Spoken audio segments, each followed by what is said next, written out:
Hi, lovely to have you here. Welcome to the Electro Revolution channel. My name is Michael.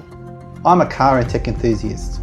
I bought my first EV in 2023 and now in 2025 I currently own 2 EVs and 1 ICE vehicle. Today I'm going to compare the differences between owning an ICE vehicle and owning an EV. And to make it easier to watch, I've broken up the comparison into multiple parts. We'll call them episodes. This is episode 1, where I'll first talk about how I got into cars and then cover the first topic of performance. I'll then share my experiences.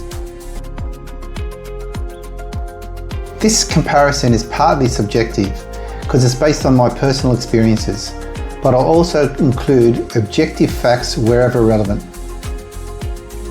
Now, if you're unfamiliar with the terms, ICE stands for internal combustion engine, a traditional gas-powered vehicle that we're all used to. EV stands for electric vehicle, specifically a battery electric vehicle, a BEV. This uses an electric motor instead of a gas engine to drive the wheels. Think of it like a motor in a remote control car, just much larger and more powerful. Sometimes manufacturers use the term electrified vehicle, but that's not the same as an EV.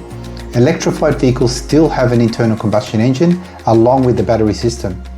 These are usually called hybrids or plug-in hybrids.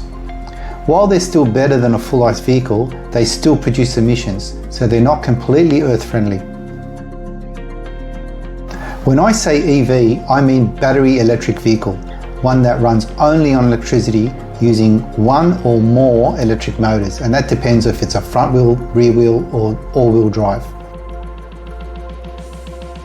My full disclosure, I currently own 3 cars, 2 EVs and 1 ICE. I'm not being sponsored by any car company, nor do I receive any rewards or benefits from any car company producing this video. I paid for all my vehicles myself with my own money, and I made this video simply to share my personal experiences of owning an EV compared to owning ICE vehicles. Both of my EVs are fairly new. One I purchased at the end of 2023 and the other I purchased at the end of 2024. My ICE vehicle was bought brand new back in 2017. Here's what you can expect from this video. Firstly, I'm going to take a quick look at how I got into cars. Then, I'm going to give my fair and honest comparison of owning an EV versus an ICE vehicle. I'm also going to look at performance differences. I'm also going to look at efficiency and emissions. Also, we're going to look at driving range. We're going to look at the safety of the vehicles.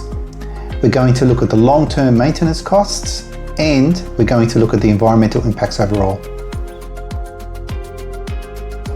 Now, a quick look at how I got into cars. I have been fascinated by cars since I was a kid.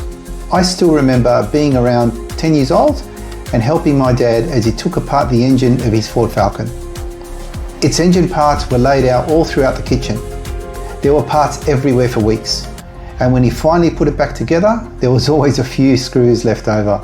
Yet the car worked fine for many years. Even now, I can still recall the smell of the fuel and the oil and the sound of the engine when it roared back to life, a classic ICE. I loved it. At that age, I was really curious about how engines worked. Cylinders, pistons, crankshafts, valves, spark plugs, how it all came together to move a car. Now we fast forward this 40 years and we're now in the age of renewables, solar, wind, batteries and electric cars. ICE vehicles are still the majority of the vehicles on the road today, but we know the shift is happening. The world is clearly moving toward cleaner and more sustainable transportation. When EVs first started getting attention, I was hooked. A new kind of technology, a fresh look on a century-old design. Things were changing. But I wondered, is this change actually better? Of course, I had to find out. So let's have a look at performance.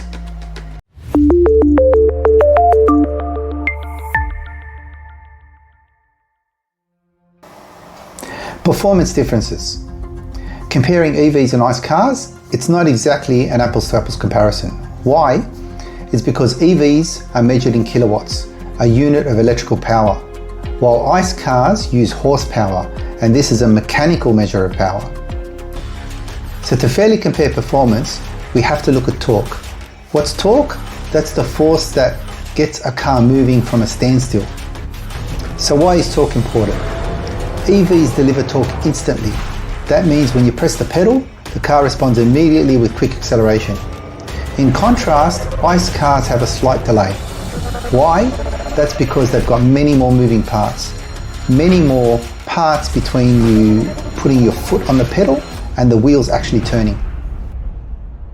In an EV, it's like flicking a switch.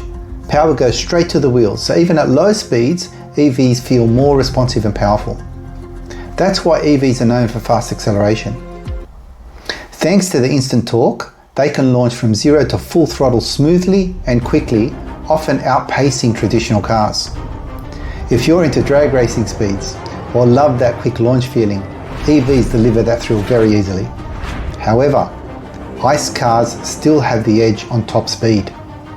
They can maintain high speeds for much longer, whereas EVs use a lot more energy at top speed, which drains the battery very quickly. It's similar to how a gas car burns fuel fast when driven hard. Like the Bugatti, that could hit 408 km per hour and maintain that top speed. But guess what? It would run out of fuel in just 12 minutes. With EVs, it's not really about running out, it's about the battery health. Driving the battery that hard is actually bad for the battery's health. Pushing an EV too hard at top speeds, it can shorten the battery's life. That's why many EVs, they have speed limiters. That protects the battery over time. My experiences.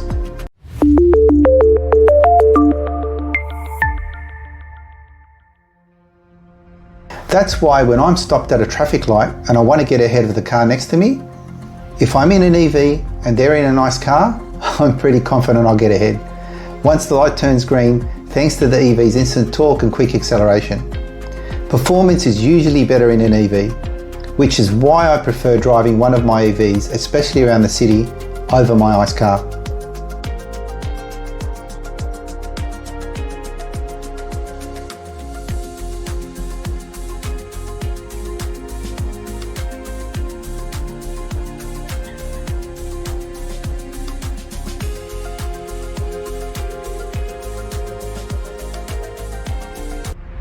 Well, I really hope you enjoyed episode 1. If you did, please give us a thumbs up, subscribe to the channel, or just leave us a comment. I hope to see you in episode 2. Until then, bye for now.